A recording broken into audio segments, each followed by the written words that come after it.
ക്രിസ്തുവിലുള്ള എന്റെ പ്രിയപ്പെട്ട സഹോദരീ സഹോദരന്മാരെ, ഇന്നത്തെ സുവിശേഷം നാം കേൾക്കുന്ന ഒരു കഥ മാത്രമല്ല. നാം ജീവിക്കുന്ന ഒരു യാത്രയാണ്. ദുഃഖത്തിൽ നിന്ന് പ്രത്യാശയിലേക്കുള്ള, ആശയക്കുഴപ്പത്തിൽ നിന്ന് വ്യക്തതയിലേക്കുള്ള, അഭാവത്തിൽ നിന്ന് സാന്നിധ്യത്തിലേക്കുള്ള ഒരു യാത്ര. എമ്മാവൂസിലേക്കുള്ള വഴിയിൽ നടക്കുന്ന രണ്ട് ശിഷ്യന്മാരുടെ കഥയാണിത്. എന്നാൽ ഇത് അവരുടെ കഥ മാത്രമല്ല. ഇത് നമ്മുടെയും കഥയാണ്. ഈ രണ്ട് ശിഷ്യന്മാരും ജെറുസലേമിൽ നിന്ന് അകന്നുപോകുകയാണ്. അവർ പ്രത്യാശയിൽ നിന്ന് അകന്നുപോകുകയാണ്. അവർ ഒരിക്കൽ വിശ്വസിച്ചിരുന്ന എല്ലാത്തിൽ നിന്നും അകന്നുപോകുകയാണ്. അവരുടെ വാക്കുകളിൽ തകർന്ന ഹൃദയത്തിന്റെ വേദന കേൾക്കാം. ഞങ്ങൾ പ്രതീക്ഷിച്ചിരുന്നു. ഈ വാക്കുകൾ നിങ്ങൾ ഒരിക്കൽ പറഞ്ഞിട്ടുണ്ടോ? ഞാൻ പ്രതീക്ഷിച്ചിരുന്നു. ഞാൻ വിശ്വസിച്ചിരുന്നു. ഞാൻ ആശ്രയിച്ചു. ഇപ്പോൾ ഒന്നും അവശേഷിക്കുന്നില്ല. ഒരു ലളിതമായ കഥ ഞാൻ നിങ്ങളോട് പങ്കുവയ്ക്കട്ടെ. ഒരു വൃദ്ധ തന്റെ വീട് വിൽക്കാൻ ആഗ്രഹിച്ചു. ആളുകൾ അവളെ പരിഹസിച്ചു. ഈ വീട് ആരാണ് വാങ്ങുക? ഇത് ഒന്നിനും കൊള്ളാത്തതാണ്. അവൾ അവിടെ നിന്നു. അപമാനിതയായി. എങ്കിലും കാത്തിരുന്നു. അപ്പോൾ ഒരാൾ വന്നു. അയാൾ വീട് വാങ്ങി. അത് മനോഹരമായി പുതുക്കിപ്പണിതു. പിന്നെ അത് അവൾക്ക് തിരികെ നൽകി. എന്തുകൊണ്ട്? കാരണം വർഷങ്ങൾക്കു മുമ്പ് അവൻ ഒരു ദരിദ്ര ബാലനായിരിക്കുമ്പോൾ അവൾ അവനോട് കരുണ കാണിച്ചിരുന്നു. അവൾ മറന്നു. പക്ഷേ അവൻ മറന്നില്ല. സ്നേഹം ഒരിക്കലും നഷ്ടമാകുന്നില്ല. മറന്നാലും അത് ഓർമ്മിക്കപ്പെടുന്നു. മറ്റൊരു സ്ത്രീ, മറ്റൊരു കഥ. അവൾ തന്റെ പരേതനായ ഭർത്താവിന്റെ പഴയ ഭക്ഷണവാൻ വിൽക്കാൻ ശ്രമിച്ചു. വീണ്ടും ആളുകൾ പരിഹസിച്ചു. ഇത് തകർന്നതാണേ. ഇത് ഉപയോഗശൂന്യമാണേ. പക്ഷേ ആ വാൻ ഒരിക്കൽ വിശക്കുന്നവരെ പോറ്റിയിരുന്നു.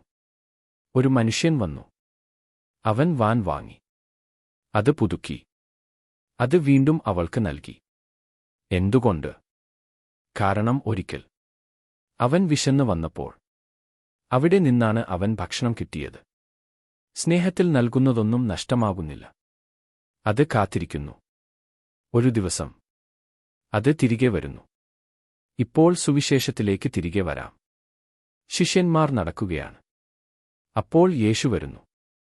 അധികാരത്തോടെയോ മഹത്വത്തോടെയോ അല്ല. ശാന്തമായി അവരുടെ കൂടെ നടക്കുന്നു. പക്ഷേ അവർ അവനെ തിരിച്ചറിയുന്നില്ല. നമ്മുടെ ജീവിതത്തിലും എത്രത്തവണ ഇത് സംഭവിക്കുന്നു. യേശു അവരുടെ വേദന കേൾക്കുന്നു. അവരുടെ ആശയക്കുഴപ്പത്തോട് സംസാരിക്കുന്നു. പതുക്കെ മാറ്റം ആരംഭിക്കുന്നു. പുറത്ത് അല്ല, അകത്ത്. അവർ പറയുന്നു, അവൻ സംസാരിച്ചപ്പോൾ നമ്മുടെ ഹൃദയം നമ്മുടെ ഉള്ളിൽ കത്തിയില്ലേയിരുന്നു. ഫ്രാൻസിസ് മാർപ്പാപ്പ നമ്മെ ഓർമ്മിപ്പിക്കുന്നു. നാം തെറ്റായ ദിശയിലേക്ക് പോകുമ്പോഴും യേശു നമ്മോടൊപ്പം നടക്കുന്നു. ദൈവം എപ്പോഴും നമ്മുടെ പ്രശ്നങ്ങൾ നീക്കം ചെയ്യുന്നില്ല. എന്നാൽ അവയെ കടന്നു പോകാൻ നമ്മുടെ ഉള്ളിൽ ഒരു തീ കത്തിക്കുന്നു. അവർ പറയുന്നു, ഞങ്ങളോടൊപ്പം വസിക്കണമേ. മേശയിൽ യേശു അപ്പം എടുക്കുന്നു, അനുഗ്രഹിക്കുന്നു, നുറുക്കുന്നു, നൽകുന്നു. ആ നിമിഷം അവരുടെ കണ്ണുകൾ തുറക്കപ്പെടുന്നു. അവർ അവനെ തിരിച്ചറിയുന്നു. ബെനഡിക്റ്റ് 16 മാർപ്പാപ്പ വിശുദ്ധ ജെറോമിനെ ഉദ്ധരിച്ച് പറയുന്നു, തിരുവെഴുത്തുകളെ അറിയാത്തത് ക്രിസ്തുവിനെ അറിയാത്തതാണ്. എന്നാൽ ഇവിടെ അപ്പം മുറിക്കുമ്പോൾ ക്രിസ്തു വിശദീകരിക്കപ്പെടുന്നതല്ല, അവനെ നേരിട്ട് അനുഭവിക്കുന്നു. പ്രിയ സഹോദരങ്ങളെ, കഥ പറയുമ്പോൾ എന്ന സിനിമ ഓർക്കൂ. ഒരു ദരിദ്രനായ ബാർബർ, അവഗണിക്കപ്പെട്ടവൻ. പിന്നെ ഒരു വലിയ താരം വരുന്നു. എല്ലാവരും താരത്തിന്റെ പിന്നാലെ പോകുന്നു.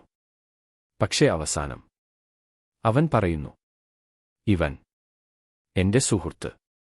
എല്ലാം മാറുന്നു. അതുപോലെ ദി ഇൻടച്ചബിൾസ് എന്ന സിനിമയും ഓർക്കൂ.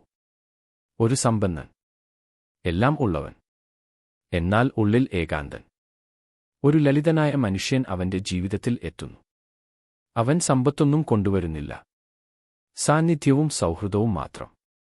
പതുക്കെ അവൻ അവനെ ഒരു ദാസനായി അല്ല, ഒരു സുഹൃത്തായി തിരിച്ചറിയുന്നു.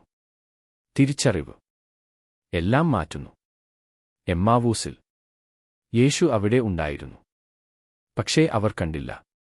ദൈവം അകന്നിട്ടില്ല. പക്ഷേ നാം തിരിച്ചറിയുന്നില്ല.